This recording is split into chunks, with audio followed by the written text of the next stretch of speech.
Welcome to sir, कैसे आप? मैं बढ़िया हूँ। मैंने आपकी बहुत ज़्यादा तारीफ सुनी है जब से आप स्कूल चालू किए हैं, क्योंकि मैं भी सेम एरिया से बिलोंग करता हूँ, आप भी सेम एरिया से।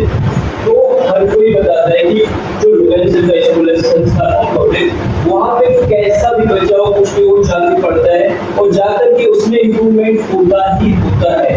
तो सर मुझे आप बताइए कि आप एक इंजीनियर हैं, आपने इंजीनियरिंग की पढ़ाई कंप्लीट की, उसके बाद आप दिल्ली में जॉब भी करने लगे थे, अच्छा खासा पैकेज था आपका। उसके बाद जॉब छोड़ करके गाँव में आकर के फिर स्कूल खोलने का पर्पज क्या था? तो विनय जी, मैं आपको एक बात कहना चाहूँगा कि एक्चुअली क्या है, मैं अगर स्टार्टिंग से बताऊँ, देखिए मेरा जो स्टार्टिंग एजुकेशन है, जैसे कहना चाहिए कि टॉप 8 8th क्लास था। उसके बाद 9th के बाद मैं मॉडल गया एक्सीलेंस एक्चुअली। उसके बाद फिर मॉडल सिलेक्शन हुआ पंडित लज्जत शाह जबलपुर।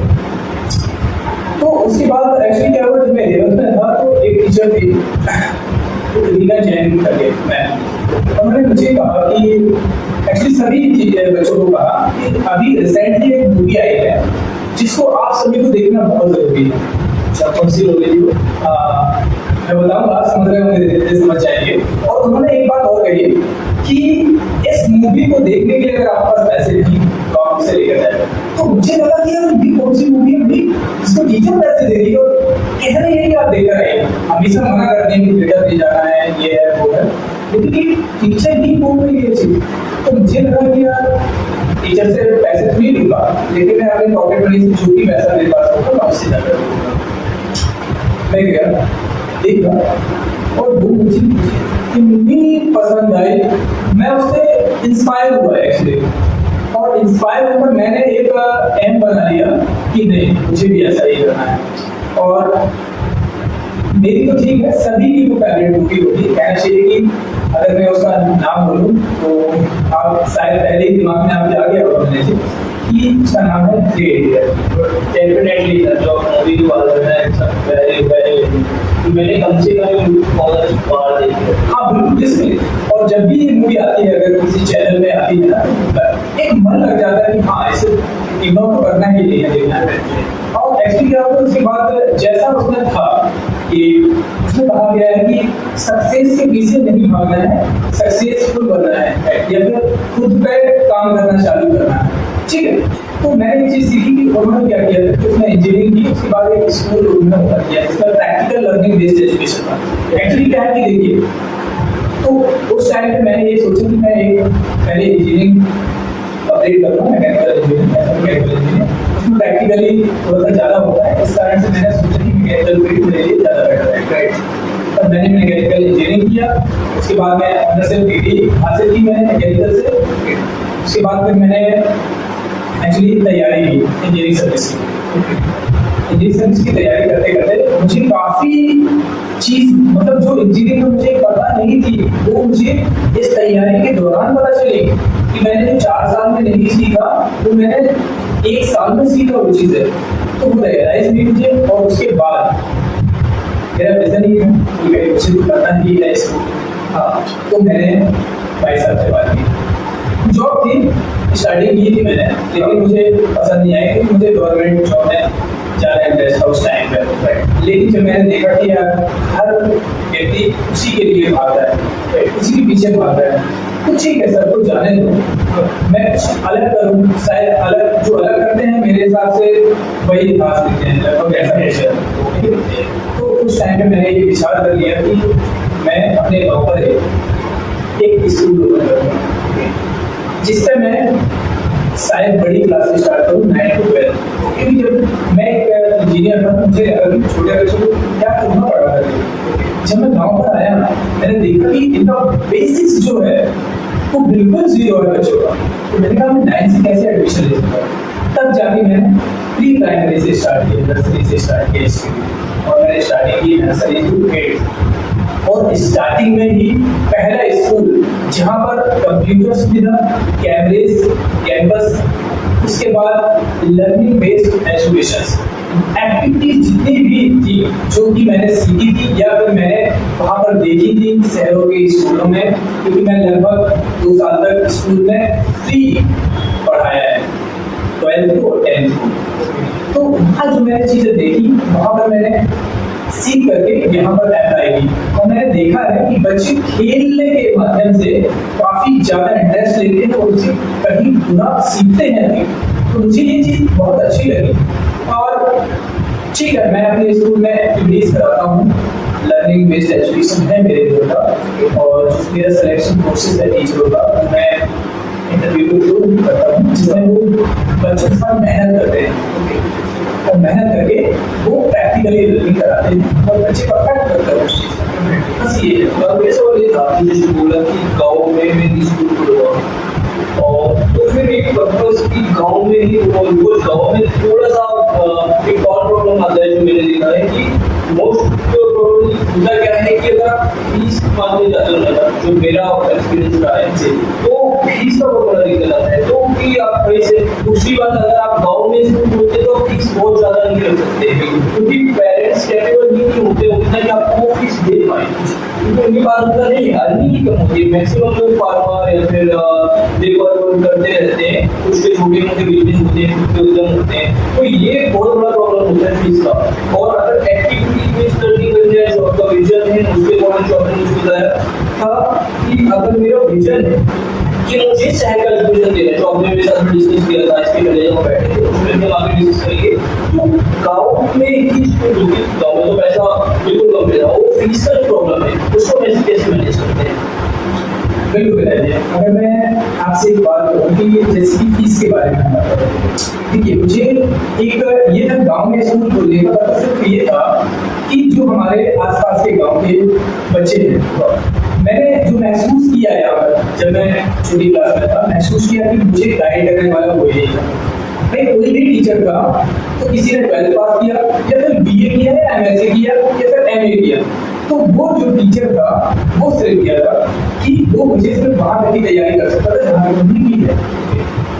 मैंने सोच लेकर आया था कि जो गाँव के बच्चे उनको एक शहर के माहौल स्कूल पर ही दे करके वैसा ही एजुकेशन दिया जाता है, जिस कारण से इनको मैं आफ्टर 10 आफ्टर 12 बता सकता हूँ कि आप इन फ्यूचर क्या कर सकते हैं, इसके बाद और कौन सी फील्ड में है वो खुद भी डिसाइड कर सकते हैं। हाँ, उनके पास वो लर्निंग होगी, वो इन्फॉर्मेशन होगी जो कि हमें नहीं मिल पाएगी, चाहे मुझे हो चाहे आपको भी। मैं भी गाँव से पढ़ा हूँ, गवर्नमेंट स्कूल से, आप भी गाँव से पढ़े हैं, फिर शहर में, तो वो जो इन्फॉर्मेशन का अभाव होता है, जब वो खुद के पास होता है तो डिसीजन लेना मुझे लगता है ज्यादा आसान होता है। आप डिसीजन ले पाते हैं, आपके पास ज्यादा सोर्सेज होते हैं जानने के, आपके पास ज्यादा ऑप्शन होते हैं, आप समझ पाते हैं आपकी फील्ड क्या होती है। तो ये भी बिल्कुल सही है। और अगर हम फीस की बात करें तो देखिए कोई भी विद्यालय तो मैनेजमेंट की जरूरत पड़ती है। मैनेजमेंट के लिए इकोनॉमी बहुत ज्यादा जरूरी है, चाहे वो स्टार्टिंग पॉइंट हो या लास्ट पॉइंट हो। देखिए अगर हम ग्रामीण क्षेत्र में स्कूल किए हैं अगर, तो एजुकेशन मस्ट है।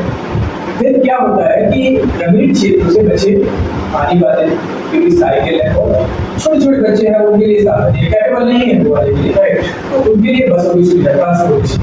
अब आपको पता होगा कि ट्रांसपोर्टेशन के लिए कितना खर्चा होता है डेफिनेटली। और मुझे लगता है जब अपने स्कूल चालू किए तो उस समय ट्रांसपोर्टेशन के लिए कुछ दिक्कत नहीं, सब प्राइवेट और से या फिर बैंक से भेज रहे थे।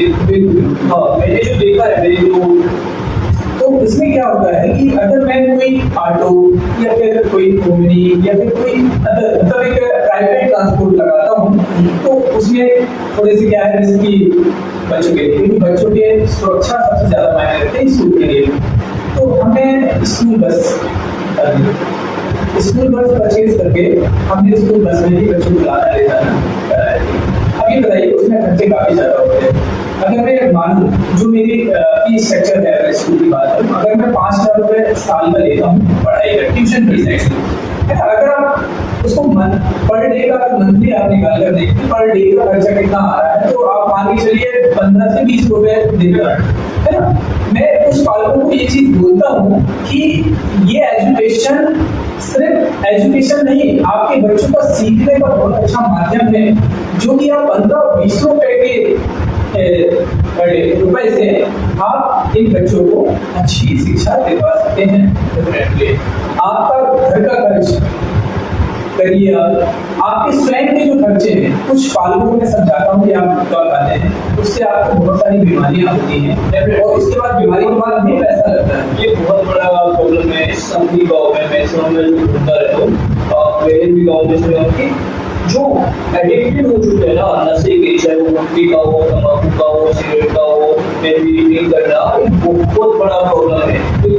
तो स्टडी में फोकस करते हैं और जो बच्चे हैं उन पे भी ज्यादा ध्यान नहीं होता, तो वो एडिक्टेड है। तो ये तो बहुत अच्छा इनिशिएटिव था कि हम उनको गाइड करते हैं, उनको मेंटरिंग करते हैं। तो ये इसमें और हम क्या कर सकते हैं जैसे कि वो ज्यादा अच्छे से और समझ पाए एजुकेशन के लिए, यहाँ पे अगर नस्ली वाली बात करें हम तो एजुकेशन।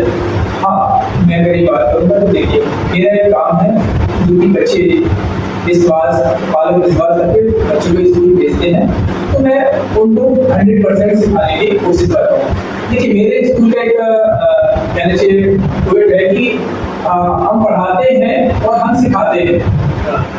हम पढ़ाते बस नहीं हैं, सिखाते हैं, है ना, इस तरीके से। तो मैं चाहता हूँ कि पेरेंट्स इस बात को समझे कि रिसेंटली एक पेरेंट्स आए मेरे पास, उन्होंने कहा कि सर फीस ज़्यादा होती है, मैं उतना नहीं दे पा रहा हूँ, 5-6 हज़ार। और एक चीज़ मैं बता दूँ, वो गुटखा खा गया है। तो मैंने उनसे ये बोला, चलिए फीस छोड़िए, आप ये बताइए कि आप लगभग कितनी पैकेट्स खा जाते हैं गुटखे के? तो उन्होंने ऐसे रिसेंटली बोल दिया कि मैं 5 पैकेट खा जाता हूँ, 20 रुपये का एक गुटखा। मैंने कहा 100 रुपये। मैंने कहा एक काम करिए, आप गुटखा खाइए, सिर्फ 5 की जगह 4 रुपये खाइएगा। मैं मना नहीं करता हूँ आपको, आप जो एक रुपये का पैसा है उसको बचाकर बच्चे का एजुकेशन अच्छी तरीके से करा दीजिए। सिर्फ इतना बदलाव आपको करना है, और अगर आप बच्चों के लिए इतना बदलाव नहीं कर सकते हैं तो फिर आपके ऊपर या बच्चों के लिए पढ़ाई के लिए आप बिल्कुल भी ना सोचना। फिर बच्चा भी आपका वही चीज सीखेगा जो आप कर रहे हैं। तो मैं यहाँ पर एजुकेशन देने आया हूँ, तो मैं परफेक्ट तरीके से एजुकेशन दूंगा। आप मेरे बारे में कभी सुनकर देख लीजिए कि मैं सुपारी भी नहीं कर पाया, नहीं, क्योंकि जो चीज मैं सीखूंगा ना वही मैं बच्चों को दे पाऊंगा। और अगर मैं गुटखा खाकर बच्चों को सलाह दूं कि बेटा गुटखा नहीं खाना चाहिए, तो क्या पता नहीं सीखेंगे क्या ये चीज? बिल्कुल नहीं। भाई, पालक को, पिता और माता को बच्चा पूछता है कि जो मम्मी पापा हैं वही जो जैसा करेंगे वो हमारे श्रेष्ठ हैं, प्रिय है, आदरणीय है। अब ये बताइए, अगर पालक भी ऐसा करेंगे तो बच्चे क्या सीखेंगे? एक बार क्या हुआ, एक बच्चे को, मैं स्टेज पर सभी बच्चे थे एक्चुअली, मैंने वहां पर एक चीज बोली, बेटा नशा किसी को नहीं करना है, ना गुटखा खाना है, ना कुछ भी, कोई खाता है तो उसे रोकना है। तो एक बच्चे ने हैंड्सअप किया, बोलता सर मेरे पापा तो डेली गुटखा खाते हैं, तो वो तो इतने बड़े हैं और समझदार भी हैं, तो क्यों ना जब पापा जी खाते हैं और आप तो गलत बोल रहे हैं तो नहीं खाना चाहिए, मेरे पापा तो इतने बड़े हैं, तो बोलते हैं बच्चे को बोला मुझे। हाँ, मुझे लगा कि ये क्या होगा अभी, मैंने बहुत जगह पे देखा है कि अगर पेरेंट्स खाते हैं तो उनको ये बिलीव हो जाता है पापा खाते हैं तो पापा अच्छा उनका वो इसलिए खाते हैं, तो पापा से ज्यादा जो टाइम स्पेंड मम्मी पापा से स्पेंड है तो बच्चे करते नहीं, सबसे ज्यादा टाइम उन्हीं के साथ स्पेंड करते हैं। ये कर तो जरूर पड़ता है बच्चों में। तो ये चीज़ है, ये जो है ना, ये लैक ऑफ एजुकेशन या कहना चाहिए इसको, जो कभी हो रही है एजुकेशन में, ये पेरेंट्स, अगर जैसे कई बार होता है कि बच्चों को स्कूलों में पढ़ाई के साथ साथ संस्कार देना बहुत जरूरी है। मैं कोशिश करता हूँ, डेफिनेटली कोशिश करता हूँ और हमेशा करता रहूँगा इस चीज़ के लिए।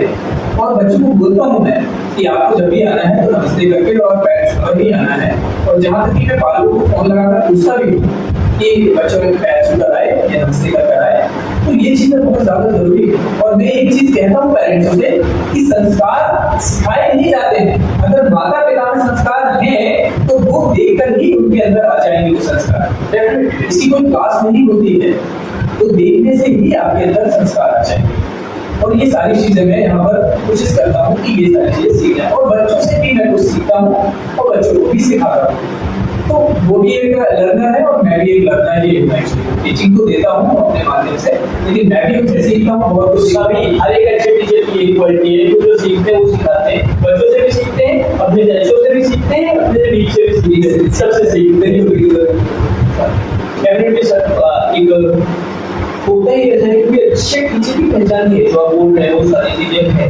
बट एक चीज और जो मुझे यहाँ पे सबसे ज्यादा सुनने को मिली है, जो मेरे आसपास के गाँव के, मैं काफी दिन से भी गाँव आया हुआ हूँ, तो एक चीज जो मुझे है कि लोग सर एक कमिटमेंट करते हैं कि आपका बच्चा कितना भी वीक क्यों ना हो, कितना भी कमजोर क्यों ना हो, अगर आपका बच्चा सीखने के लिए थोड़ा भी इच्छुक है तो मैं उसको स्ट्रॉन्ग बना दूंगा, उसको इतना इम्प्रूव कर दूंगा कि आपको दोबारा कहने की जरूरत नहीं पड़ेगी कि मेरे बच्चे में सुधार लाओ। और मैंने सुना भी, इसके अलावा ये भी सुना है कि जितने भी वीक बच्चे होते हैं वो मैक्सिमम आपके स्कूल में आते हैं, क्योंकि ये कहा जाता है कि आपके स्कूल में वीक बच्चों को सुधारा जाता है। तो ये कैसे पॉसिबल है? बिल्कुल भैया जी, हाँ इसलिए मैं मानता हूँ कि काफी वीक बच्चे मेरे नजर आते हैं, और यहाँ पर पता नहीं एक आइडेंटिटी बन गई है कि संस्कार पब्लिक स्कूल में अगर मेरा बच्चा 8th में है या 9th में है और मैं उसको अगर पीछे करके क्लास में डालूँ तो संस्कार स्कूल जो है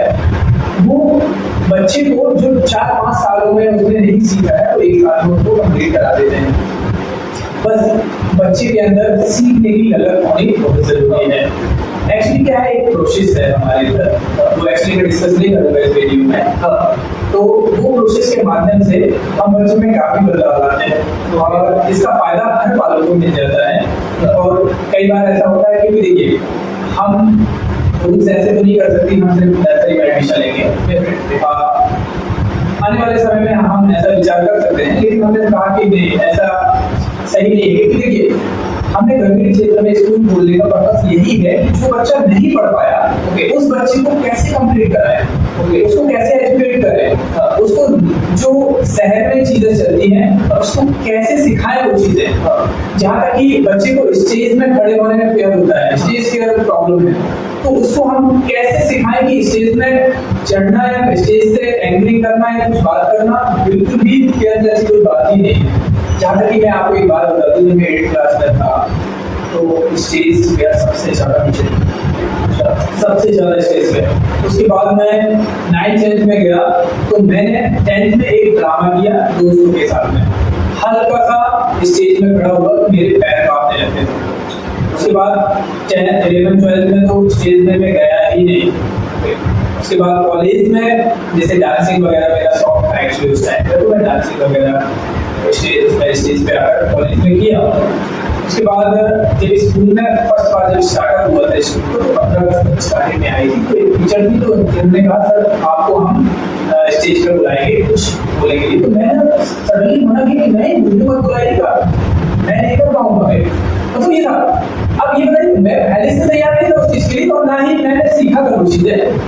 उसके बाद 26 जनवरी 2019 मैंने एंट्री की उस टाइम पे फर्स्ट टाइम, और वो काफी अच्छा रहा क्योंकि उसकी तैयारी मैंने पहले से की।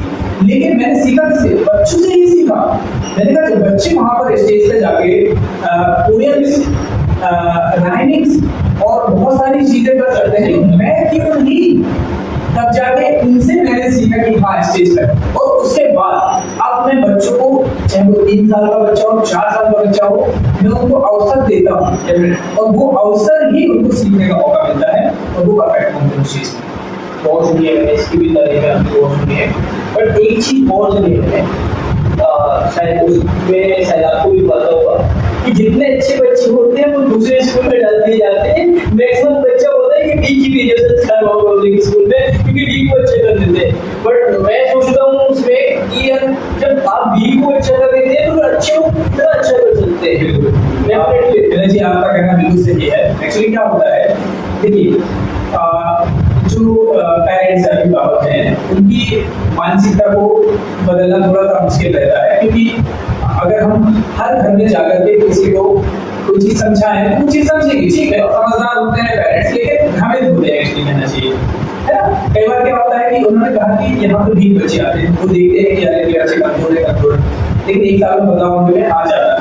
लेकिन जो स्ट्रॉन्ग बच्चे हैं हम उनको और तैयारी कराते हैं आगे की, है ना, इन फ्यूचर की तैयारी कराते हैं। जैसे कि अगर हम अभी बेसिकली मान लें रिसेंटली की बात है 2024 एंड 25 सेशन में हमारे जैसे नवोदय में सिलेक्शन, समुदाय में सिलेक्शन, सैनिक स्कूल में सिलेक्शन और मॉडल स्कूल में सिलेक्शन जैसे हुए हैं, तो इससे हम ये कहते हैं कि भाई हम जो अच्छे बच्चे हैं उनका भी काफी अच्छी तैयारी कराते हैं। जो वीक बच्चे हैं हमने उनसे कहा है हम एक्स्ट्रा क्लास अलग से लगाते हैं, उनके साथ में बैठा के भी पढ़ाते हैं। ये चीज हमने हर एक पेरेंट्स से कही है।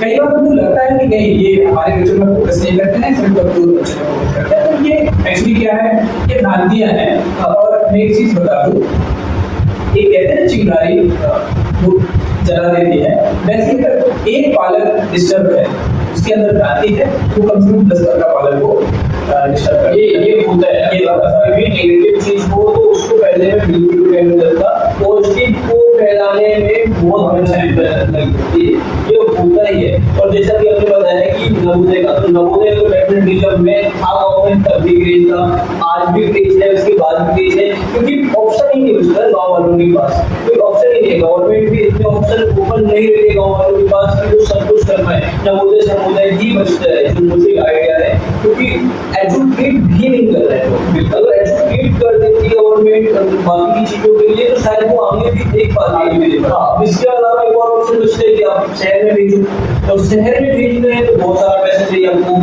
अभी मैं पूजा मुंबई में जाते चाहिए, तो मैंने देखा है कि नर्सरी के बच्चों की फीस, KG1 KG2 के बच्चों की फीस मिनिमम 40,000 से स्टार्ट हो रही है अच्छे स्कूल्स की, वो 1-1.5 लाख तक है। तो आपकी स्कूल का स्टार्टिंग फीस अगर ट्यूशन की अगर बात करें तो 5 से रुपये स्टार्टिंग फीस है हमारी पर ईयर। ओके, उसमें कुछ एक्स्ट्रा जैसे कि अगर 500 हम स्पोर्ट्स के लिए लेते हैं, एग्जाम के लिए लेते हैं, तो ये इंक्लूड हो जाती है उसमें। और ये बताइए कि अगर हम कुछ चीज़ें कराते हैं तो बहुत सारे मैनेजमेंट में कुछ स्पोर्ट्स आइटम्स लेना है, मेडल्स लेना है, सिर्फ लेना, उसके लिए ये सारी चीज़ें कराते हैं, इसलिए हमें वो फीस इंक्लूड करनी होती है। आपने स्कूल की जैसे बात की, मैंने सुना है कि आपके स्कूल में मैक्सिमम पेरेंट्स ये सुना है, मेरे गांव के आसपास जितने भी थे सबने बोला है कि लोकल सर जो है वो फोकस करते हैं बच्चों को खेलने में, उनको खेलते खेलते में पढ़ाते हैं, उनको साथ के रूम में बैठा के नहीं पढ़ाते। हम जब भी जाते हैं तो कभी ग्राउंड में खेलते हुए पढ़ रहे होते हैं, कभी क्लास के अंदर, क्योंकि उनके बच्चे छोटे छोटे हैं। सर ये क्यों, ये नेगेटिव पॉइंट तो है नहीं, लेकिन वो सभी नेगेटिव समझते हैं, क्योंकि जो मुझे पता है कि बच्चे खेल खेल में ही सीखते हैं। तो आपका इसमें और पर्पस क्या था कि मुझे स्पोर्ट्स के थ्रू ही जो खेल खेल में सिखा रहे हैं, उसके पीछे आपकी आइडियोलॉजी क्या है? देखिए विनय जी, बात ये है कि अगर अभिभावक जो कह रहे हैं वो सही कह रहे हैं एक्चुअली, और मैं उनको गलत नहीं बोलूँगा। एक्चुअली कई बार क्या हो जाता है, जिस बारे में हमें जानकारी नहीं होती है, जिस चीज़ के बारे में हमें जानकारी नहीं होती है, हम एक खुद से मनगढ़ंत कहानियाँ बना करके उसके बारे में बता देते हैं और एक जज करना चालू कर देते हैं किसी को, लेकिन ये गलत है। हमारे इधर स्पोर्ट्स होते हैं और एनुअल स्पोर्ट्स होते हैं, जिसकी तैयारियां कुछ आप लोग पहले कराना चालू कर देते हैं। और मैं एक खेल में शिक्षा की अगर बात करूँ, हाँ मेरे स्कूल में है ये चीज़, मैं स्पोर्ट्स के माध्यम से, खेल के माध्यम से काफ़ी लर्निंग कराता हूँ। जैसे कि हमारे नर्सरी LKG बच्चे हैं, तो हम लोग क्या करते हैं कि एक सर्कल बनाते हैं नर्सरी क्लास का और बच्चों से काउंटिंग कराते हैं कि बेटा आप स्टैंडर्ड हो गया, आप वन बोलेंगे, आप स्टैंडर्ड हो गया, आप टू बोलेंगे, ठीक है। इस तरीके से गेम बन जाएगा उनका, तो गेम से काफी इंटरेस्ट लेते हैं। अब ये बताइए 3 साल के बच्चे को आप क्या एक्सपेक्टेशन करते हैं कि उसको क्या सीखना चाहिए? सिटिंग या बैठना अच्छे से, बोलना अच्छे से, है ना। लेकिन हमारी कोशिश ये रहती है हमेशा कि उनको परफेक्ट करें, जो नर्सरी का सिलेबस है वो कंफर्म करें कि क्लास में बैठ कर के बच्चों को सिखाना, मुझे तो नहीं लगता छोटे बच्चों को एक कैद करने जैसा है ना। जबरदस्ती एक रूम में कैद कर देना और उनको सिखाते हैं, हम सैंड आर्ट भी कराते हैं, फिगर से लिखवाना भी कराते हैं, ग्रुप बना करके तो लर्निंग कराते हैं हम लोग।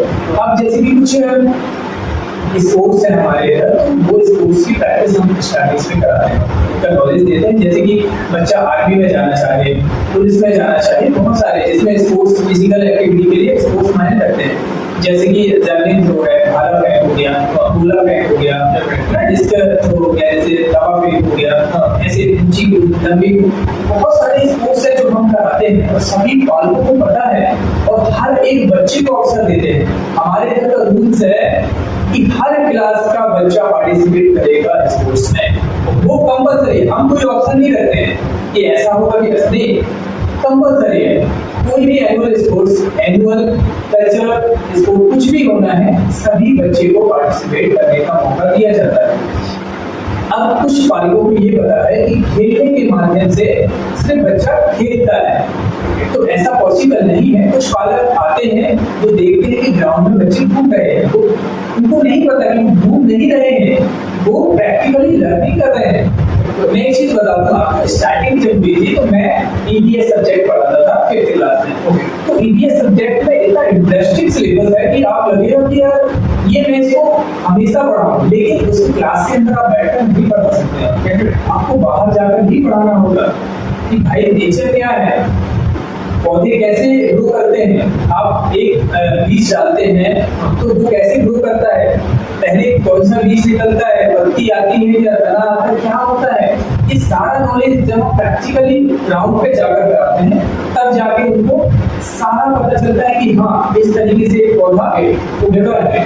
प्रैक्टिकल पे जैसे अपने ग्राउंड की बात की, तो ग्राउंड से एक चीज हो जाता है, स्वच्छ भारत मिशन के देना बच्चों को कचरा घुमा रहे थे। और ये मैंने वीडियो में भी देखा है तो फेसबुक में, और मैंने सुना भी है बहुत सारे पेरेंट्स से, क्योंकि आपके साथ मैंने वीडियो बनाया था तो मैंने बहुत सारे रिसर्च किए हैं, तो ये सुना है कि आप कचरा घुमाते हैं। हाँ, मैं ये बात मैं एक्साइट करूँगा। एक्चुअली क्या है कि देखिए, श्रमदान एक गवर्नमेंट के थ्रू कहा गया है कि श्रमदान कराना जरूरी है, और वो श्रमदान गवर्नमेंट से सुनती नहीं, मैंने बच्चों के अंदर खुद ही डाला है। एक बार क्या हुआ था, ग्राउंड पे बहुत सारे कागज पड़े हुए थे, बच्चे क्या पॉलीथीन कागज फेंक देते हैं। हाँ, तो एक बार क्या हुआ, मैंने बोर्ड पे लिखा श्रमदान, और मैं बच्चों को कुछ बताया नहीं, मैं ग्राउंड पे जाकर वो सारी चीजें एक डस्टबिन में उठाकर डालने लगा। बच्चे मेरे पास आए क्योंकि देखिए उनको लगता है कि 100 होते हैं, वो सर कर क्या रहे हैं, हमें कुछ बताया नहीं, सर डायरेक्टली ये सब उठा रहे हैं। तो बच्चे आए मुझे पूछे कि सर आप ये क्या कर रहे हो, तो मैंने कहा बच्चों मैं श्रमदान कर रहा हूँ। तो ये क्या होता है सर, श्रमदान एक ऐसा होता है कि आप विद्यालय के लिए, देखिए विद्यालय आपका एक मंदिर है, शिक्षा का मंदिर है, आप जब मंदिर जाते हैं आप जूते बाहर निकालते हैं। आपको अगर वहां झाड़ू लगाने के लिए बोला जाए तो आप हिचकिचाते नहीं है, ना आपके पालक हिचकिचाते हैं, वो खुद झाड़ू पोछा सब लगाते हैं। तो अब ये बताइए, मंदिर में आपको क्या कहता है, शांति मिलती है, अगर आपकी जूती आता है वो आपको देता है। विद्यालय में आपको क्या मिलती है, विद्या मिलती है, इससे आप परफेक्ट बनते हैं। तो किसी भी चीज के लिए सोच, समझदारी, विवेक, ये सारी चीजें आप वहां सीखते हैं। अब ये बताइए, जहां पर हमें शिक्षा का ज्ञान मिलता है, शिक्षा का जो मंदिर है, क्या हम वहां पर अगर सफाई रखेंगे तो वो किसका स्कूल है, हमारा स्कूल है ना। तो अगर हम श्रमदान यहाँ पर करते हैं ना तो हमारे लिए, और हम कुछ दान कर रहे हैं तो ये हमारे लिए श्रेष्ठ है। पर्पस क्या था, मतलब आपका कराने का एक लॉजिकल पर्पस था? हाँ, मतलब ये सफाई के माध्यम से है। तो देखिए कई बार क्या होता है कि मैंने देखा है कुछ वीडियोस वगैरह जो बाहर के मैंने देखे हैं वीडियोस, जिसमें अगर बात करें कि जैसे बहुत सारे बालक वीडियो देखते देखते कहते हैं कि ये चाइना में एजुकेशन तो बहुत अच्छा है, यहाँ पर हर चीज सिखाई जाती है, ये हमारे यहाँ क्यों नहीं सिखाई जाती है, तो वो उस वीडियो को प्रमोट करते हैं। लेकिन वही चीज मैं यहाँ पर इम्प्लीमेंट करूँ तो वो उसको प्रमोट नहीं करेगी, हमारे बच्चे से कचरा डुबाया जा रहा है, ये चीज है। लेकिन मैं यहाँ पर बच्चों को हर चीज सिखाना चाहता हूँ, यहाँ तक कि पौधा लगाने से लेकर के आपके जब तक हाथ गंदे नहीं होंगे, जब तक आप किसी भी चीज को नहीं सीख पाएंगे। मैं एक चीज को डेफिनेटली कहने देता हूँ, जब तक आपके शरीर से पसीना नहीं बहेगा आप मेहनत का मतलब नहीं समझ सकते हैं, उसका मूल्य नहीं समझ सकते हैं। एक जगह बैठिए, जैसे कि वो देखिए पेरेंट्स भी हैं, कुछ फार्मर हैं, कुछ मजदूर हैं। अब ये बताइए, घर पे बैठ के क्या पैसा कमाया जा सकता है कि नहीं? आप खेत पे जाते हैं, मेहनत करते हैं, फसल आप खेती तैयार करते हैं, उसके बाद आप उसका दाना डालते हैं, दाना डालने के बाद खाद सारी चीजें डालने के बाद आप इंतजार करते हैं, और उसके बाद हर दिन उसको देखते हैं कि कैसा दाना हुआ, कैसा क्या, उसका एक एक समय होता है, उस समय के बाद आप फसल काटना स्टार्ट करते हो, जिससे हम सीखते हैं कि कैसे वही चीज है। क्या कर रहे हैं। बिल्कुल बिल्कुल। और अगर आप घर पे बैठ के अगर अपने बच्चे को आप वो चीज सिखाएं कि बेटा पहले जुताई होती है, पानी चलाना है, बीज डालना है, ये बताइए वो बच्चा सीख पाएगा क्या? कभी बताइए आप खेती करना सीख पाएगा? थ्योरेटिकल नॉलेज तो मैक्सिमम जगह पे कुछ काम का ही नहीं है, क्योंकि आप थ्योरी समझा के आप नहीं कर पा सकते, हर काम नहीं कर। बिल्कुल बिल्कुल बिल्कुल। जैसे आप बच्चे से पॉसिबल नहीं है। और इससे ये भी पता चलता है कि बच्चों को वैल्यू आएगी, साफ सफाई की वैल्यू कितनी है। हर काम गवर्नमेंट के ऊपर तो नहीं हो सकते हैं। वो बच्चे समझे इसलिए कि स्वच्छता क्या होती है, स्वच्छता क्यों रखनी है, कहाँ रखनी है, पेड़ क्यों जरूरी है, उनको समझ में आएगा कि पेड़ क्यों लगाने जरूरी है, कैसे ग्रो होते हैं, क्या कैसे की जाती है। क्योंकि मैंने बहुत जगहों पे देखा है, आप भी देखते होंगे कि बच्चों को कोई मतलब ही नहीं होता। हाँ, आप क्या कर रहे हो, क्या नहीं कर रहे हो, नो। अगर आप उनको करना सिखा दोगे और उन्हें उसकी वैल्यू बता दोगे, तो जब वो बड़े होंगे तो उन्हें वो वैल्यू याद रहेगी कि मुझे बताया गया था कि पेड़ लगाते, पेड़ को बढ़ने में टाइम लगता है, उसकी हमें जरूरत है, तो हमें लगाने के लिए बाद में वो काटने से पहले सोचेंगे कि लगाना है। ये भी है। एक चीज और देखिए सर, मैं आज आप क्लास में आया था, रिसेंटली मैं उन बच्चों से बात कर रहा था, वो बच्चे हंसते हैं। जी जी, कुछ नाम है उसका, मेरी आ रहा है कुछ उसके नाम है। हाँ, वो एक्चुअली ऐसी बच्ची है, उसको मैंने एक एक्टिविटी किया अपने स्कूल में सबके साथ में, बच्चे हंसो, मैं उनको हंसाया। बस आपको हंसते रहना है, जब आप पढ़ाई भी कर रहे हो तो बोरिंग तरीके से नहीं करना है, आपको इंटरेस्टिंग वे में पढ़ाई करनी है, हंसते हुए। क्योंकि अगर आप रोज स्कूल में आते हैं तो आप घर में जाकर भी नहीं पढ़ पाओगे, तो ना यहाँ पे तो आप वो मतलब आपको फ्रस्ट्रेशन आएगा उसके ऊपर, क्यों पढ़ाया जा रहा है, मुझे क्यों पढ़ाया जा रहा है, तो हंसते हुए पढ़ो। क्योंकि वो बच्ची में बहुत मेहनत थी, वो बच्ची हंसने को तैयार नहीं थी, तो उसको मैंने टीचर से पूछा आपकी कमी है, तो उन्होंने बोला ये हंसती नहीं, मुझे सिर्फ थी। तो क्या है, क्या वजह? एक्चुअली देखिए, अभी मैंने उसके साथ समय तो नहीं स्पेंड किया है, तो क्लास में मैं नहीं जा पाया हूँ, और वो अभी रिसेंटली नया न्यू एडमिशन है, जो कि लगभग उसका थर्ड डे था, सेकेंड या थर्ड डे था। और जैसा आपने कहा तो मैं जरूर इस बारे में सोचूंगा, विचार करूंगा, और बच्चे को जरूर, क्योंकि हमारे जो जितने भी बच्चे आते हैं, और एक्चुअली देखिए एज अ प्रिंसिपल आप किसी से भी बात करिएगा, अगर किसी बच्चे से आप बोलेंगे प्रिंसिपल से जाकर डायरेक्ट बात करो, किसी में वो थोड़ा सा उनको प्रॉब्लम होती है, वो डरते हैं उससे। लेकिन 3 साल से लेकर के जो बच्चे 10th क्लास तक हैं मेरे इधर, वो कोई भी बच्चा मुझसे नहीं डरता है, वो डायरेक्टली अपनी बात मुझसे शेयर करता है ना। और मैं आकर के हंसमुख तरीके से उनसे बात करता हूँ, जिससे वो डरे ना। और जितना भी कोशिश होता है, आप किसी भी बच्चे से आप पूछ सकते हैं कि आपके प्रिंसिपल सर कैसे हैं, आपको डर लगता है क्या है। हाँ, वो एज अ रिस्पेक्ट आपको जरूर कहेंगे कि हाँ, लेकिन वो मेरे साथ फनी रहते हैं।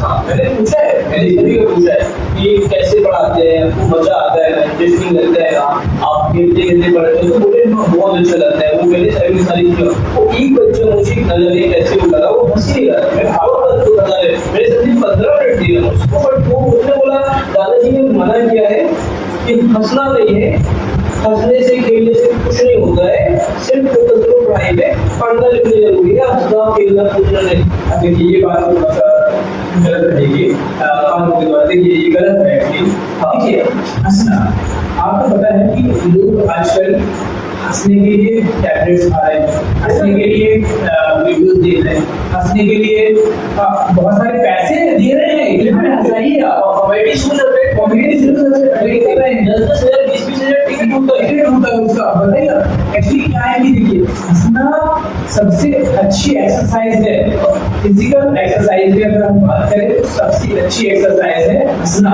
जिसमें आपका ब्लड सर्कुलेशन बहुत फास्ट होता है और काफी अच्छा ग्रो करता है। एक्चुअली मैं यहाँ पर जो भी चीजें जैसे एजुकेशन कभी देता हूँ मैं, तो मैं उनको एक प्रैक्टिकली समझाता हूँ कि किसी का भी एग्जाम्पल देता हूँ ना, एक कॉमेडी तरीके से एग्जाम्पल देता हूँ, जिससे समझते हैं, हंसते हैं, सारी चीजें करते हैं वो बच्चे। हाँ, कुछ बच्चे हैं, मैं एक चीज बोलूंगा, जुलाई का महीना है, अभी कुछ बच्चे नए प्रवेश मेरे न्यू एडमिशन है, वो बच्चे कुछ अदर स्कूलों से आए हैं, तो तो शायद वहाँ पर वो चीजें नहीं सिखा पाया होंगे या फिर कुछ काम रहा हो, जो भी है एक्सरसाइज। लेकिन मैं यहाँ पर पूरी कोशिश करूंगा कि वो बच्चे जो अभी न्यू आए हैं ना, उनमें मैं कहता हूँ आपको ज्यादा समय नहीं लगेगा, आपको लगभग 4 या 5 महीने के अंदर ही आप उन्हीं बच्चों को अगर आप देखेंगे ना, तो आपको काफी बदलाव आपको जरूर ट्राई करूंगा कि दोबारा आपके पास आऊँ और बच्चों को वापस से नोटिस करूँ, देखूँ, क्योंकि इम्प्रूवमेंट होना बच्चों में बहुत जरूरी है। एक बच्चे जो 5 साल का भी नहीं है ठीक से, मैक्सिमम 5 से 6 साल की रहेगी, 3rd क्लास में वो होगी, तो सभी 8 साल का मान लीजिए 3rd क्लास में, तो बच्ची को अभी से पता है। उसने मुझे एक ही आंसर बोला कि सर, दादाजी ने बोला है मुझे कि खेलने कूदने से कुछ नहीं होता, पढ़ना जरूरी है, पढ़ना करो बस। तो मैं नहीं खेलती, नहीं कूदती, मैं हंसती। जब पूछा उसको घर पे खेलती हो नहीं, हंस तो नहीं, तो मैं कभी नहीं। अब बताइए, बच्चों से बचपना सीखता है डेफिनेटली। अगर बच्चों में ही बचपना नहीं रहेगा तो फिर क्या? अच्छा, तो हम बच्चे बनते हैं, बच्चों के सामने हम बच्चे बनते हैं आज। मेरी सभी, हाँ बिल्कुल, मेरी सभी क्लासेस में एक ही बोल रहा था, हमेशा बच्चे बने रहना, अच्छे बने रहना। दो ही बोल, एक अच्छे रहना, दूसरा बच्चे रहना। ये दोनों चीजें बहुत इंपॉर्टेंट है। हमने अच्छे का मीनिंग समझाया, बच्चे का मीनिंग समझाया, सारी चीजें क्लियर की। तो वो अगर अभी से इतना प्रेशर अगर आप कर रहे हो, जो बच्चा 3 साल का है, 4 साल का है, 5 साल का, 6 साल का, तो ये प्रेशर तो जरूरी ही नहीं है जो जबरदस्ती पेरेंट्स दे रहे हैं। तो अगर आपको यहाँ पे स्कूल में मैनेज करना है तो फिर वो कैसे मैनेज करें? हाँ, एक्चुअली क्या होता है कि पेरेंट्स जो है, कुछ पेरेंट्स ऐसे इरिटेटेड हैं जो नॉलेजेबल नहीं है, और वो अगर शिक्षित हैं तो मुझे नहीं लगता कि उन्होंने अच्छे से शिक्षा प्राप्त की है। जो मेरा आइडिया है, जैसे आपने बोला, थोड़ा सा ऐड कर देता हूँ। 95%, मैं ही बोल रहा हूँ, इससे ज्यादा भी नहीं, 95% पेरेंट्स जो कि गाँव के हैं, जो गाँव में रहते हैं, वो अनएजुकेटेड हैं। 95%। अगर एजुकेशन लिया भी है तो 10th और 12th पास किया है, उसके बाद वो कॉलेज के लिए गए ही नहीं, तो उन्होंने फोकस की पढ़ाई किया ही नहीं, कुछ भी नहीं समझा। तो कुछ पेरेंट्स ऐसे हमसे जुड़े हुए हैं, और कुछ पेरेंट्स बता देते हैं जो समझते हैं उस चीज को कि कोई भी चीज 1 साल में परिवर्तन नहीं होती है, उसके थोड़ा समय लगता है। फिर पेशेंस रखते हैं बहुत जरूरी है, क्योंकि कुछ लोग पेशेंस रखते हैं, कुछ लोग नहीं रखते हैं। लेकिन मैं एक चीज कहूंगा कि आपके बच्चों में अगर किसी भी प्रकार का बदलाव हुआ है तो आपके लिए बहुत अच्छा है वो, है ना। क्योंकि कुछ पालक ये सोचते हैं कि हमारे बच्चे से अगर पढ़ना नहीं आ रहा है, लेकिन कुछ चीजें तो उसने सीखी ना, है ना। उसके बाद हमारे बच्चों से बोला नहीं आ रहा है, लेकिन आपके जो पहले बोलता था बच्चा, उससे काफी हद तक वो चीजें डेवलपमेंट तो भी ना। तो अगर आपके बदलाव बच्चे में हो रहा है तो आपके लिए बहुत अच्छा स्कूल है। बिल्कुल, मैंने कुछ पालकों से बात की, कुछ पालक बोलते हैं कि सर, हमने एक अदर स्कूल में बच्चे को पढ़ाया, 4 साल हो गए, 3 साल हो गए, कहीं भी बच्चों से कुछ भी पढ़ने नहीं आ रहा है, और बच्चा तो ना बोलने का तरीका है, ना बात करने का तरीका है। हम उनसे कहते हैं कि 1 साल, 2 साल, 3 साल ज्यादा से ज्यादा अगर आप देख सकें तो इतना देखिए, उसके बाद आपके पास और भी ऑप्शंस है, आप उसको चूज कर सकते हैं। डेफिनेटली सर, ये तो रिसर्च भी है, रिसेंटली रिसर्च हुई थी, इसमें ये पता चला है कि 8th क्लास के students 5th class, 2nd class की बुक भी पढ़ने की कैपेबल नहीं है, वो 5th क्लास की बुक नहीं पढ़ पा रहे, जो कि 8th और 9th क्लास की बुक है। रिसेंटली स्टडी हुआ, ऐसे स्टूडेंट 80% के समझे हैं। ये तो है ही प्रॉब्लम, और एक ऐसे प्रॉब्लम जो है वो गाँव में ही है। जी जी बिल्कुल, क्योंकि मैं जो देखता हूँ आसपास के गाँव के स्कूल में, उनका बिल्कुल भी फोकस नहीं है कि बच्चे को एक्चुअली में एजुकेटेड किया जाए, उन्हें सिखाया जाए। आते ही किताब उठाया, पढ़ाया, एक चैप्टर है, लेसन 1 है, लेसन 1 पढ़ाया, कंप्लीट कर दिया, हो गया, क्वेश्चन आंसर दिखा दिया, हो गया। बट ये वो सही तरीका नहीं है पढ़ाने का, जो मुझे पता है। तो एक तरीका होता है पढ़ाने का, आप आते हैं, आपको कोर्स खत्म करना है, जैसे ऐसे लगता है, तो बोले मुझे बच्चा तो समझते नहीं, तो तरीका ही वो सीखने का कि आप आए, क्वेश्चन आंसर दिखाए, पहली बुक में क्या है, स्पेलिंग सिखा दिए, बहुत हो गया। नहीं है, तो यही मैं जो देखा हूँ, क्योंकि मैं एजुकेशन में पिछले लगभग 7 साल से काम कर रहा हूँ, क्योंकि मुझे भी एजुकेशन में बहुत कुछ आगे अच्छा लगता है। तो मैंने जो किया है, मेरे प्रॉब्लम को बहुत ज्यादा डीपली ऑब्जर्व किया है कि गाँव में टीचिंग कैसे की जाती है, टीचिंग की तरीके क्या है? 90% टीचर्स को ये नहीं पता कि एक्चुअल में टीच कैसे किया जाता है, हाउ टू टीच। देखिए अंग्रेजी में एक बात कहूँगा इस बारे में कि ये टीच कैसे किया जाता है, ये कोई गलत होता है। देखिए कुछ स्कूलों में अगर हम बात करेंगे तो उनका कहना है कि हमें इंग्लिश सब्जेक्ट पढ़ाना है, तो हमें पढ़ाना है। हमने क्या कहा? पढ़ाना है। सबको पढ़ाकर चले जाते हैं। मैथ्स पढ़ाना है तो सिर्फ पढ़ाना है और मैथ्स पढ़ाकर चले जाते हैं। आप विश्वास मानेंगे कि मैं यहाँ पर टीचर को ये नहीं कह रहा कि आपको पढ़ाना है, नहीं, आपको सिखाना है। ओके, फर्स्ट चैप्टर है तो आपको सिखाना है, मैथ्स है आपको सिखाना है, इंग्लिश है आपको सिखाना है, राइट। उसके बाद आप आगे नहीं बढ़ेंगे जब तक वो सीखे ना। पढ़ाना एक अलग चीज हो गई, सिखाना एक अलग चीज हो गई। इससे हम लोग काम करते हैं, इसलिए हम कहते हैं कि हर बच्चे को हम सिखा कर दे देते हैं। आप पढ़ाते नहीं है, आप सिखाने पे, तो यही इम्पोर्टेंट है। बिल्कुल। तो बहुत सारी चीजें हैं। अगर हम एक नॉर्मल चीज बात करूं, जैसे कि हम एज अ नाउन, अगर इंग्लिश में अगर बात करें कि नाउन समझाना है कुछ, तो कई बार क्या होता है कि टीचर्स आते हैं, noun is the name of the person, place, anything, English में समझा दिए। अब उन्होंने कहा कि क्या, तो नाउन किसी पर्सन का, किसी व्यक्ति का, प्लेस का, किसी स्थान का, है ना, इसका नाम है, किसी वस्तु का नाम है, ठीक है। अगर मैं आपको ये कहूँ कि जिसको भी हम जिस नाम से बुलाते हैं वही नाउन है, मतलब किसी का नाम ही नाउन है, जिसको जिस नाम से बुलाया जाता है वही नाउन है।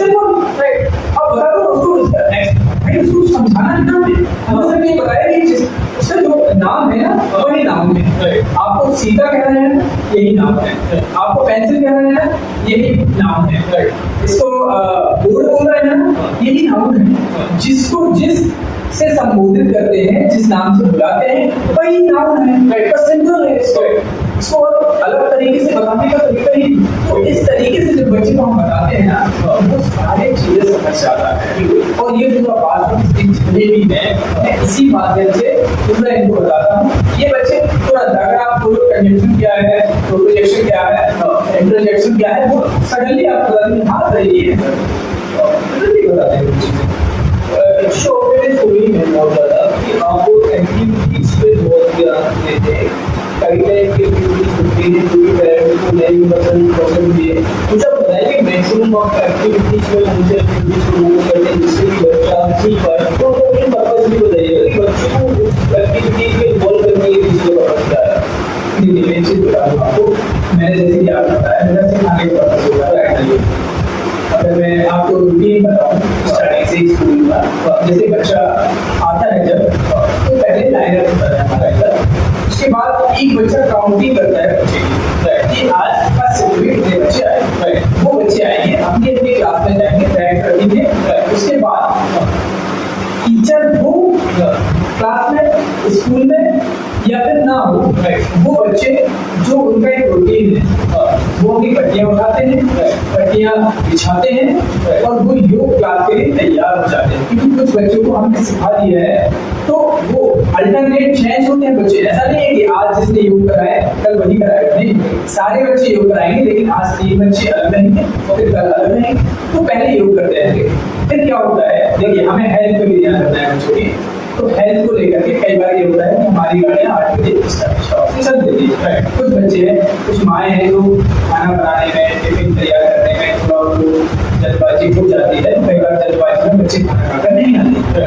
तो योग के बाद फिर जो पट्टियाँ बिछी हुई है उसी पट्टियों में वो अपना ब्रेकफास्ट करते हैं। हमने बच्चों से कहा है एक आप 6 रोटी लेकर आए, 2 आप ब्रेकफास्ट में कर लेते हैं, राइट। उसके बाद फिर हमारी प्लेयर के लिए लाइन तैयार हो जाती है, तो जैसे आ जाते हैं। जैसे आपने बताया कि बच्चे खुद से आते हैं तो वेल डिसिप्लिन है, वो अपनी अपनी पट्टियां उठाते हैं कि योगा करना है, तो योगा करते हैं कंप्लीट। उनमें से 2 बच्चे आते हैं को योगा कराते हैं, क्या करना है, सारी चीजें बिल्कुल पहले क्योंकि उनको मेंटल हेल्थ, फिजिकल हेल्थ सब कुछ ट्रेन हो गई। तो ये हैबिट अभी से डलवाना है, डिसिप्लिन की आप डेली योगा आकर के कीजिए, तो बहुत इंपॉर्टेंट मुझे लगता है सभी स्कूल में इम्पोर्टेंट है, नहीं होना चाहिए।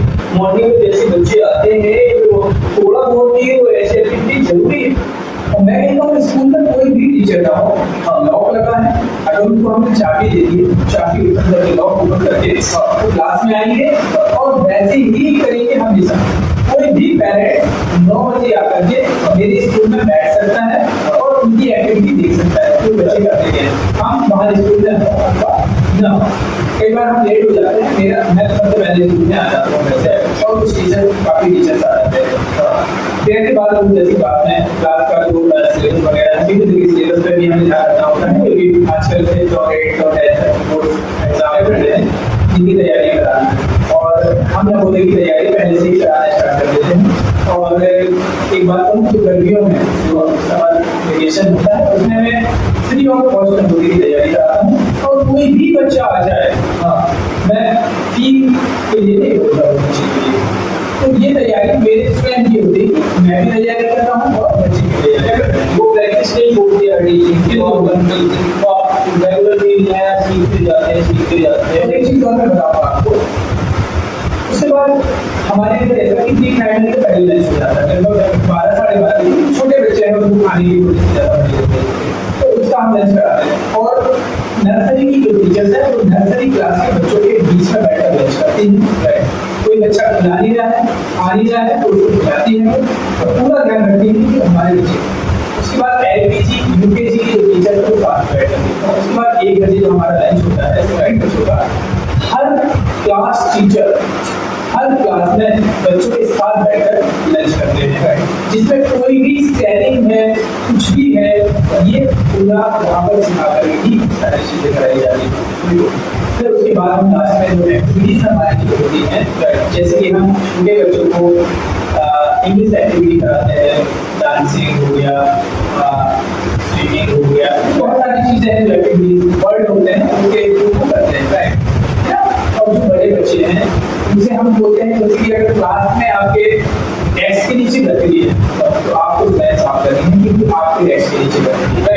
आपको अपने जगह को साफ करना है, चाहे वो घर पे हो चाहे वो आपके स्कूल पे है। तो उस टाइम पे बच्चा ये ध्यान रखता है कि मैं गंदगी ना फैलाऊं,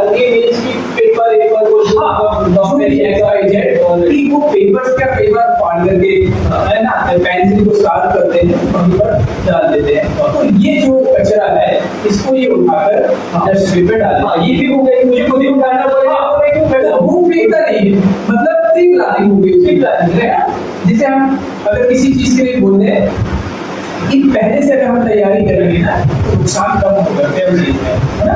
हम वो चीजें बहुत ज्यादा जरूरी है, वो चीज हम सिखाने की कोशिश करते हैं। और हम यहाँ पर जैसे कि जब बाल दिवस होता है तो मैं यहाँ पर बाल मेला स्टार्ट कर देता हूँ। बाल मेला मैंने स्टार्ट किया बाल मेले में स्टॉल्स लगवाते हैं हम बच्चों से, क्योंकि वो घर से ही बना कर लाते हैं और यहाँ पर एक दुकान उनको सौंप दी जाती है, राइट। और मैं एक चीज और बोलूँगा, स्टार्टिंग में मैं दुकान का पैसा नहीं देता था, लेकिन मैंने उनसे एक सही तैयारी के लिए मैंने कहा एक स्टॉल, अगर हम बेंचेस प्रोवाइड करा रहे हैं, आपकी दुकान लगवा रहे हैं, तो एक बेंच से एक दुकान से 10 रुपए चार्ज करो। वो एक्चुअली वो जो फंड होता है ना स्टूडेंट्स के लिए, उसमें इंक्लूड होता है। जैसे बहुत सारी चीजें हैं, अच्छा हाँ, तो जैसे कि अब इनकी टैक्सेस वगैरह की अवेलेबल कराना, टेंट लगाना, टेंट का खर्चा वगैरह होता है, वो सब उसी में इंक्लूड होता है। बाकी तो हमारे जेब से ही जाता है, 10,000 रुपए कितना क्या हो जाएगा। लेकिन उनको रियलाइज होना चाहिए कि पैसा जब हम कहीं स्टॉल लगाएंगे, दुकान लगाएंगे, तो पैसा हमारा लगेगा, तो उसको कमाने के लिए हमें करना क्या है, वो दिमाग लगाएगा, राइट। फिर उसको क्या करता है कि कई बार मैंने देखा है कुछ बच्चों के सामान बहुत जल्दी बिक जाते हैं। कई बार ऐसा होता है कि पानी पूरी फेवरेट है सबकी, वो जल्दी बिक जाती है, चाट फेवरेट है, तो काफी जल्दी बिक जाती है। कौन सी क्लास की बच्चे की बात है? ये 3rd क्लास से हमारे बच्चे स्टार्ट करते हैं, 3rd क्लास से सारे मतलब 10th क्लास तक। अच्छा, जैसा बता रहे थे कि बच्चों की पहले वाले बिक जाती है, किसी का सामान बिक जाता है, आगे लोगों को बहुत इंटरेस्टिंग लग रहा है। कुछ बच्चे हैं जो कहते सर मेरा तो सामान ही नहीं बिक पा रहा है ना। तो मैंने देखा है एक बच्चा क्या करता था, एक बच्चे को 5 रुपए दिया और उसको ग्राउंड में भेजा, राइट। और बच्चों से कह रहा था कि वहाँ पर काफी अच्छा सामान मिलता है, तो आप उस दुकान से खरीदो और वहाँ पर इनाम भी मिलता है। अच्छा, तो इस तरीके से वो मार्केटिंग होगी। मतलब जो MBA को सिखाया जाता है वो बच्चे यहाँ पर कर रहे हैं, वो बच्चे वो दुकान पर जाते हैं, चीजें सीखते हैं, वो खरीदते हैं और उनको इनाम मिलता है, वो काफी खुश होते हैं। तो वो एक फ्री एडवर्टाइजमेंट, अगर हम कहते हैं फ्री एडवर्टाइजमेंट वो हो रहा है, पब्लिसिटी फ्री एडवर्टाइजमेंट हो गया है। दुकान जाइए, आपको काफी अच्छा मिलता है ना, वहाँ की पानी भी अच्छी है, यहाँ वजन टेस्ट नहीं है, यहाँ नमक कम है, यहाँ पर नमक ज्यादा है, इस तरीके से वो बात करते हैं। तो इसमें थोड़ा सा क्या क्या होता है इसमें, क्या क्या वो बना के खिलाते हैं, क्या क्या करते हैं, कैसी कैसी की शॉप। हाँ, देखिए मैं बात करूँगा स्टार्टिंग, जैसे कि पहले गेम्स होते हैं, जैसे कि चेस हो गया, कैरम हो गया। गेम में लोग सामने वाले बंदे को हराओ और पैसा कमाओ, 5 रुपए लगाओ 10 रुपए कमाओ, इस तरीके से गेम हो गया। उसके बाद जब हम आगे बढ़ते हैं, वो 5 रुपए लगाओ 10 रुपए लगाओ। हाँ, ये आप सही कह रहे हैं, ठीक है। लेकिन ये चीजें क्या है कि मैं बात कर रहा हूँ प्रैक्टिकली जो होता है मार्केट में, राइट, ठीक है। ये होता है जो मार्केट में, जिस बच्चों से वो चीज आती है, एक कॉन्फिडेंस है आपके अंदर, वो चीजें आप करते हैं। तो इसका दूसरा इफेक्ट ये भी हो सकता है, बच्चे इसमें नहीं पड़ रहा है कि आप कमाओ, पैसे लगाओ, कमाओ, आपकी स्किल पे काम करते हैं, आप इससे जाकर के ओलंपिक्स या फिर और जगह पे भी कर सकते हैं। जैसे आपने चेस का बोला, कैरम का बोला, मैं उससे आ रहा हूँ बात में। आपको ऐसा लग रहा होगा कि मैं कोई बच्चा गेम खिला रहा है तो 5 रुपए से 10 रुपए दे रहा है, ये आप सोच रहे होंगे कि ये तो गलत है। मैं भी ये मानता हूँ ये गलत है, लेकिन वो पैसा सिर्फ खेलने का होता है, ना कि कोई कहना चाहिए जुआ। ये जुआ नहीं है, ये खेलने का पैसा होता है कि आपके साथ में मैं खेल रहा हूँ, आप 5 रुपए दीजिए मुझे और मैं बोर्ड लेकर आया हूँ, मैंने इन्वेस्ट किया है इस चीज में, आप खेलेंगे तो उसका पैसा आपका लगेगा ही लगेगा। राइट। अच्छा, भी मिल सकता है, ये चीज है। मतलब आप दोनों का पैसा आपके पास कलेक्ट करते हैं, तो उनका सब रिटर्न हो जाता है। अब जो पैसा है वो सारी चीजें हो जाती है। जो दुकानदार है, जो कहना चाहिए जो स्टॉल लगा रहा बच्चा है, जो डेफिनेटली हाँ वो खिलाने का पैसा लेता है बच्चों से, राइट।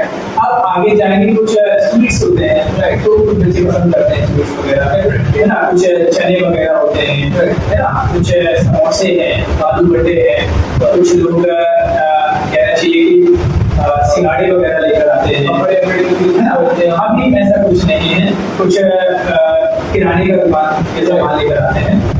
अभी मैं कपड़े को खाने की चीजें खाने की बात एक्चुअली ये बिग पाई देखिए कपड़े नहीं बाहर से मार्केट से बेचा इसमें एक चीज और ऐड कर सकते हैं जब आप उसको सवाल करते होंगे, तो जो ये है मार्केटिंग एनालिसिस कि आपके यहाँ कैटेगरी क्या है आपके बायर्स की, क्योंकि आपके क्लाइंट्स कौन है, कस्टमर आपको समझ में आ गया कि आपके कस्टमर सारे बच्चे हैं, वो कपड़े मुझसे खरीदते नहीं, कुछ वो खाने की चीजें खरीदते हैं। तो मार्केट रिसर्च का बहुत अच्छा होगा कि अपने वर्ड्स की रिसर्च करें कि हाँ ये मार्केट ऐसा है, यहाँ पे यही बिकेगा, इस मार्केट में ये बिकता है, तो यहाँ पे तो दूसरी चीज आपने और मैं आपको स्टॉप करना चाहूँगा। एक यहाँ पर जैसे कि एक बच्चे ने दिमाग लगाया कि दुकानें सभी काफी लोग पानी के लिए परेशान होते हैं, राइट। तो एक बच्चे ने दिमाग लगाया, वो गया साइकिल उठाई और वापस बस स्टैंड निकल गया, वहां से 2 थैली पाउच की लेकर आया, बड़ी वाली से, राइट, और बेचना चालू। वो 5 रुपए का एक पाउच बेचा, राइट, उसको लगभग 1.5 रुपए या 2 रुपए का एक पाउच मिला होगा, मुझे ऐसा लग रहा है रफली आइडिया। उसने किसी को फोर्स तो नहीं किया, राइट, बच्चे खुशी 5 रुपए दिए पाउच लेकर आए, 5 रुपए दिए पाउच, उसको काफी ज्यादा बेनिफिट हुआ। उसके बाद जब वो उस माहौल को देखा, एक बच्चे ने और कहते हैं सब सुना लग रहा है, एक काम करते हैं, मैं चाय लेकर आया हूँ। तो वो कैंटीन में चाय लेकर आ गया, आप विश्वास नहीं मानेंगे, चाय के पास कोई गया नहीं है, चाय वाला सबके पास जाकर के चाय पिला दिया, पैसे नहीं मांगा उसने।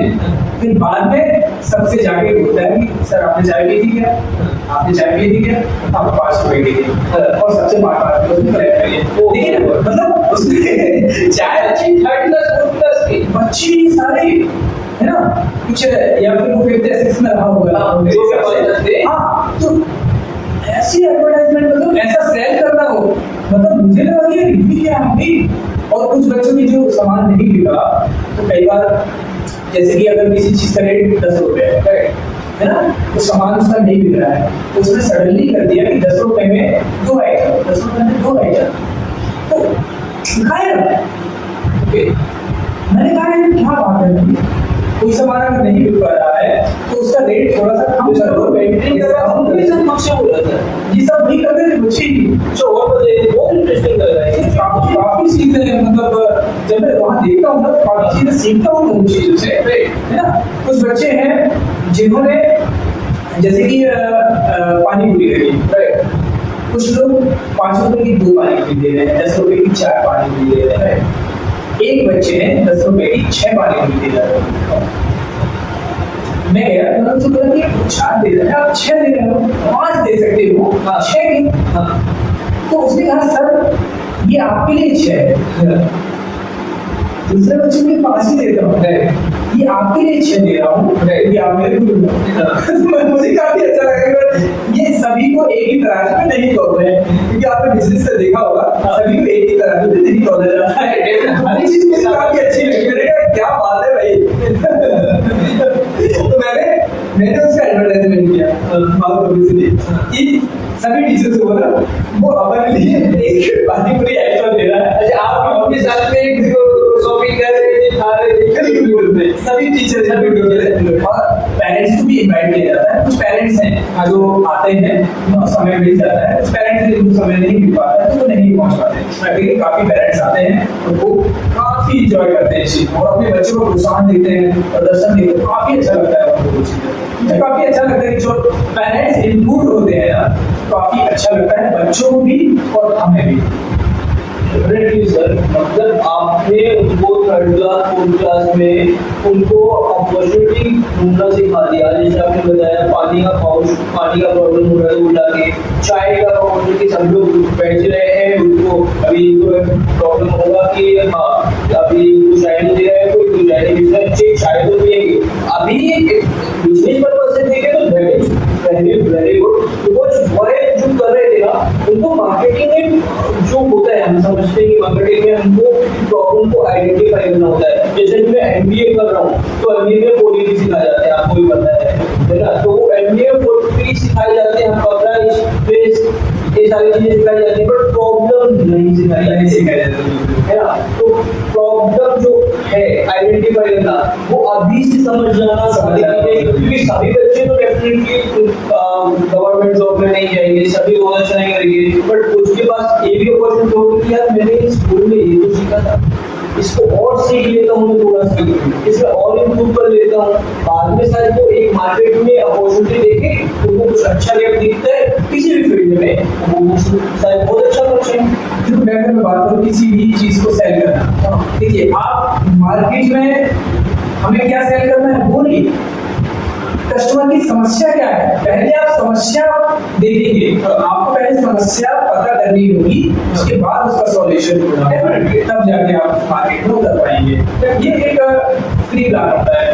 अब अगर हम बात करें कि जैसे कि हमारे स्कूल में जैसे कि पेंटिंग्स है, ये कॉम्पिटिशन कराते हैं, जैसे कि रक्षाबंधन में हम बच्चों से राखियां बनवाते हैं, तो वो बच्चे स्वयं स्कूल पर आकर के राखी बनाते हैं, बहुत प्यारी प्यारी राखी, फिर ऑफिस में उसकी फोटो लगी हुई है ना।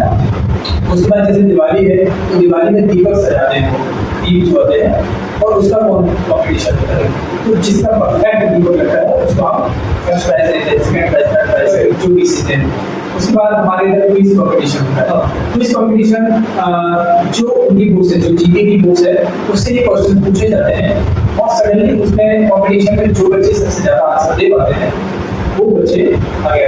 लेकिन क्विज कंपटीशन इसलिए हम कराते हैं कि बहुत सारे आने वाले समय में, और अभी भी रिसेंटली आपने देखा होगा कि जैसे बड़े बड़े लोग आते हैं, बहुत सारे बच्चे ले जाते हैं, तो इसकी तैयारी हम पूरी प्लान करा रहे हैं। उसके बाद एक डिबेट कंपटीशन जो हमारे लिए सबसे पहले स्टार्टिंग से प्रसिद्ध है हमारे स्कूल में, तो हम डिबेट कंपटीशन कराते हैं। तो डिबेट का जो पर्पस होता है वो एक अभी जो लास्ट सेंचुरी हुआ था ऑनलाइन एजुकेशन और फिजिकल एजुकेशन, ये 2 पे बात हुई थी। तो इससे बच्चों ने काफी अच्छा हर वर्ग के आंसर दिया था, फिजिकल एजुकेशन पे भी और ऑनलाइन एजुकेशन पे भी। तो मुझे लगा कि यार जीत कौन है, तो हार कौन का पता नहीं, क्योंकि दोनों चीजें अपनी जगह पे साइड है। ठीक है, फिर धीरे धीरे कंक्लूजन निकल के आता है लास्ट में। तो ये चीजें हम परफेक्ट कराने के लिए सिखाते हैं। और ऐसी बहुत सारी एक्टिविटीज है, मैं आपको इस वीडियो के माध्यम से, क्योंकि समय काफी कम रहता है तो इसके माध्यम से नहीं बता पाऊंगा। बहुत सारी एक्टिविटीज है जो बच्चों को सिखाने के लिए कराते हैं। एक चीज और सर मैंने नोटिस की थी, और जब मैं क्लासेस में गया तो सभी क्लासेस के बाहर गमले में पौधे लगे हुए थे। जी जी, उसमें क्लास का नाम देखा था।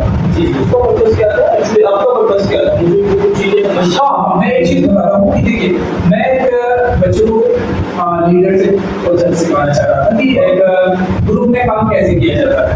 देखिए, अगर मैं बच्चे को बोलता तो सिंगल जाके पौधा एक निकालता और ग्रुप लगा के आ जाता, लेकिन मैंने एक उनको ग्रुप वर्किंग सिखाई, जिसमें उनको एक मैंने पौधा कर दिया, उस पर उन्होंने मिट्टी डाली, कुछ बच्चे मिट्टी लाए, कुछ पौधे निकाल के लाए और उस पर लगाया। और उन सभी बच्चों की जो जिम्मेदारी है वो उनको लगी कि देखिए हर दिन हर बच्चा प्रेजेंट नहीं होता है। देखिए बहुत सारे बच्चे हैं जो एब्सेंट होते हैं, लेकिन जो प्रेजेंट हैं वो उस क्लास के कोड की जिम्मेदारी उन क्लास की रहेगी और उनकी रिस्पॉन्सिबिलिटी रहेगी, जो उनको याद दिलाएगी कि हाँ मुझे ये काम करना है। तो उस पौधे में पानी डालना, खाद डालना, जो भी चीजें हैं, तो ये सिखाने के लिए। और अभी मौसम भी काफी अच्छा, पर्यावरण का एक मैसेज हमने उनको दिया कि पर्यावरण में अगर आप पौधे लगाते हैं तो ऑक्सीजन, प्योर एयर, उसके बाद अगर आप कभी जैसे कि बाढ़ आती है कई बार, तो ये पौधे ही मिट्टी को पकड़ के रखते हैं, जिसमें कटाव नहीं होता है मिट्टी का, ये सबसे ज्यादा नुकसान वही होता है। एक बार एक प्रैक्टिकल भी मैंने इसमें कराया था कि एक पौधा, एक साइड मैंने एक पौधा लगाया था, उसमें एक होल किया था साइड में, और एक साइड मिट्टी भरी थी और एक होल किया था। तो पौधे में मैंने पानी डाला और उस होल से पानी जो टपक रहा था वो बिल्कुल प्योर पानी था, और जो मिट्टी वाले में पानी डाला मैंने, और जो मिट्टी से जो पानी आ रहा था वो मिट्टी के साथ में पानी आ रहा था। तो जो पौधे की जो जड़ है वो मिट्टी को पकड़ के रखती है और सिर्फ पानी को बाहर फेंक देती है, मिट्टी को नहीं। और जो मिट्टी बस भर के मैंने रखी थी उसमें से सिर्फ मिट्टी और पानी निकल रहा था। मैंने उनको बताया ये चीज, वो समझ गए उस चीज को कि हाँ सर ये इसकी जो तने हैं, इसकी जो जड़ है, ये इसको पकड़ के रखी है मिट्टी को, इसलिए इसका बहाव नहीं हो रहा है, और इसमें पौधा नहीं लगा है तो इसका बहाव हो रहा है। ये चीजें मैंने जब उसको प्रैक्टिकली सिखाई तो उनको लगा कि हाँ ये चीज परफेक्ट। तो आज मैं हर साल मैं बच्चों से पौधे लगवाता हूँ। लास्ट ईयर जो भी बर्थडे आते थे बच्चों के, क्योंकि हम बर्थडे हर दिन जो बच्चों का होता है सेलिब्रेशन करते हैं और उससे एक पौधा लगवाते हैं। और अभी जुलाई का मंथ है, अभी 15 अगस्त को हमारे प्लांटेशन डे मनाया जाता है, और सभी बालक आकर के, सभी पेरेंट्स आकर के एक प्लांट लगाते हैं, और बस एक अच्छा नेचर बनता है पर्यावरण प्रदूषण से बचाने के लिए। सबसे अच्छा मैसेज है मेरे हिसाब से। बहुत बड़ा एक क्वेश्चन था, बहुत सारे लोग इसको पूछ रहे थे, बहुत सारे लोग होंगे इनका सपना होगा कि बोलना चाहिए कि नहीं बोलना चाहिए, फिर डाउट होगा। आपने स्कूल चालू किया, सब कुछ अच्छा चालू नहीं होता, फिर जो प्रॉब्लम्स आए होंगी, पेरेंट्स के साथ इफेक्ट्स आएंगे होंगे, खुद से आए होंगे, आपको मैनेजमेंट से आए होंगे, आपको स्टूडेंट के इफेक्ट्स आएंगे, क्योंकि आपको एक्सपीरियंस नहीं था। जो आपने स्टार्ट किया, आपने जो बताया मेरी चीजें की समझा सीखा गया और मेरे चालू कैसे हैंडल किया। वो स्कूल चलाना इतना ईजी नहीं है, बिल्कुल चालू कर देना आसान है, ना मैनेज न करना। जितनी कंसिस्टेंटली आप फोकस करके बच्चों पे ग्रोथ ला रहे हैं, ये बहुत ज्यादा इम्पोर्टेंट था।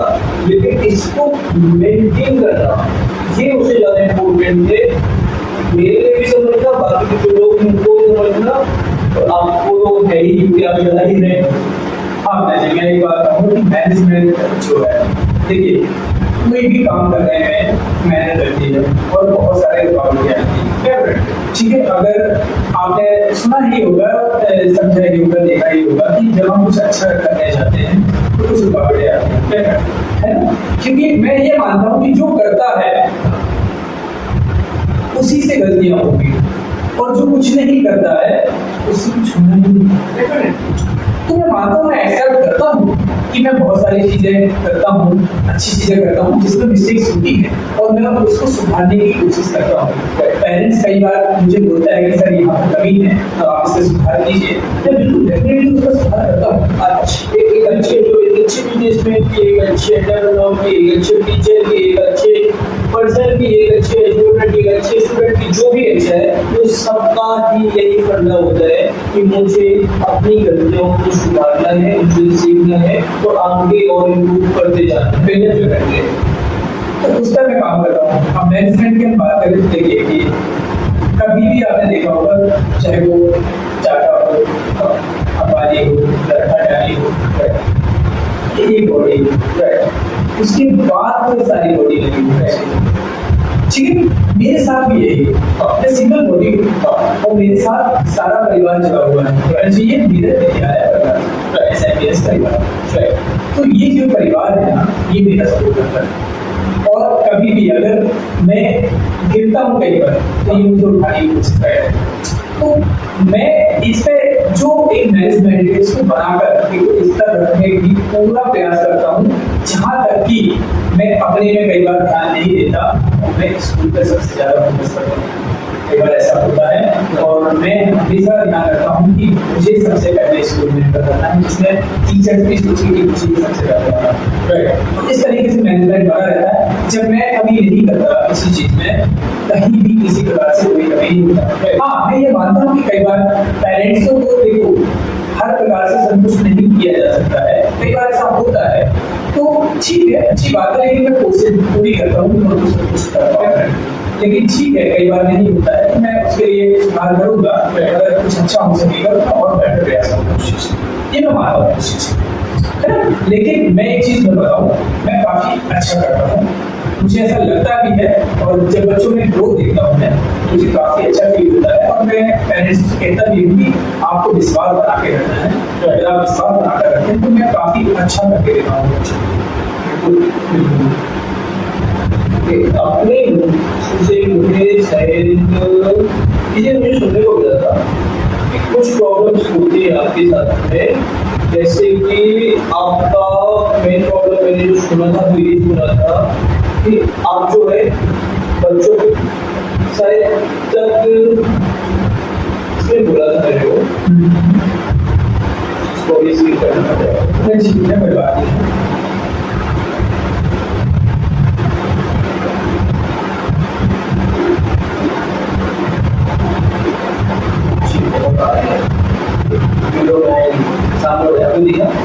क्या